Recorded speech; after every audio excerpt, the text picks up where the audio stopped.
চট্টগ্রামে সড়ক দুর্ঘটনায় এক স্কুল শিক্ষকের মৃত্যু হয়েছে। এর আগে তাকে গুরুতর আহত অবস্থায় সেখান থেকে উদ্ধার করে চট্টগ্রাম মেডিকেল কলেজ হাসপাতালে নিয়ে আসলে এখানকার কর্তব্যরত চিকিৎসক তাকে মৃত বলে ঘোষণা করে।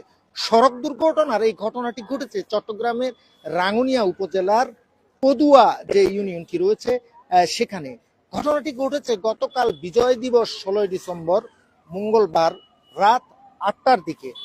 এই যে সড়ক দুর্ঘটনাটি ঘটে, এই নিহত হয়েছেন স্কুল শিক্ষক, তার নাম মোহাম্মদ নুরুল কবির। তিনি পদুয়া বহুমুখী উচ্চ বিদ্যালয়ের একজন সহকারী শিক্ষক। ঘটনার পর থেকেই চট্টগ্রাম জুড়ে শোকের ছায়া নেমে এসেছে শোকের ছায়া রাঙ্গুনিয়ার সেই পদুয়া বহুমুখী উচ্চ বিদ্যালয়ের তার সহকর্মী এবং ছাত্রছাত্রীদের মাঝে।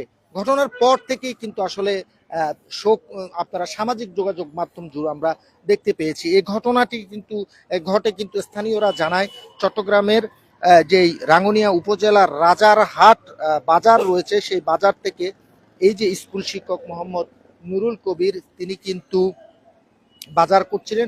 প্রিয় দর্শক, আমরা এই মুহূর্তে রয়েছি চট্টগ্রাম মেডিকেল কলেজ হাসপাতালে যে মর্গ রয়েছে সেই মর্গের সামনে ইমার্জেন্সি বিভাগ।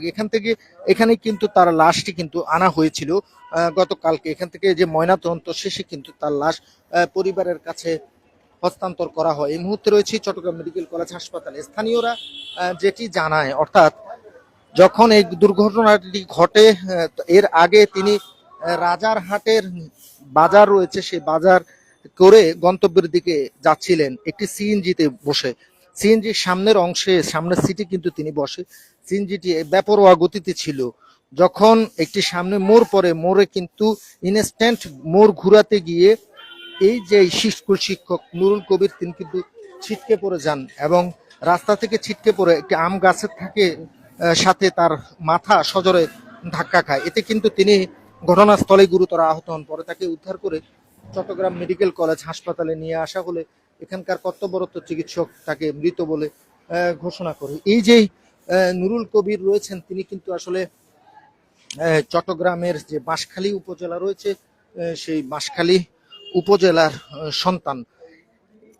এই ঘটনার পর কিন্তু রাঙ্গুনিয়াবাসী আসলে বলছেন যেখানে বিদ্যানিকেতন যে জায়গাটি রয়েছে এই ঘটনাটি ঘটেছে সেখানে কিন্তু রাস্তা সংকীর্ণ, প্রশস্ত না এবং এই যে ড্রাইভারদের বেপরোয়া গতি, সিএনজি চালিত অটোরিকশা, এরপর অটোরিকশার ড্রাইভাররা বেপরোয়া গতিতে যে যানবাহনগুলো চালায়, এরপর রাস্তা সংকীর্ণ হওয়ার কারণে কিন্তু প্রতিনিয়ত দুর্ঘটনা ঘটেই যাচ্ছে। এই দুর্ঘটনার কবলে কিন্তু আজকে পড়ে প্রাণ হারিয়েছেন একজন স্কুল শিক্ষক।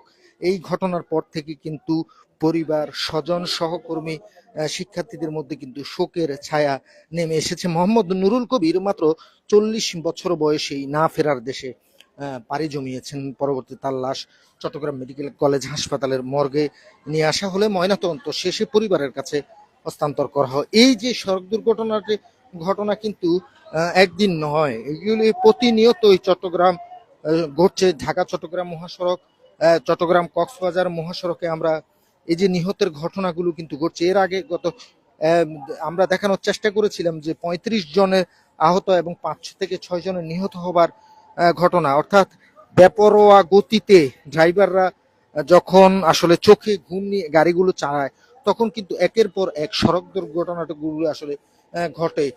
কিছুতেই সড়ক দুর্ঘটনার এই মৃত্যুর মিছিলটি আসলে থামানো যায় না।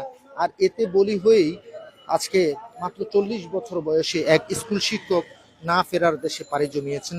দর্শক, চট্টগ্রাম মেডিকেল কলেজ হাসপাতালের মর্গ থেকে এই ঘটনাটি আপনাদেরকে জানাচ্ছিলাম। ঘটনাটি ঘটে চট্টগ্রামের যে রাঙ্গুনিয়া উপজেলা রয়েছে সেই রাঙ্গুনিয়া উপজেলা। এই ছিল আমার কাছে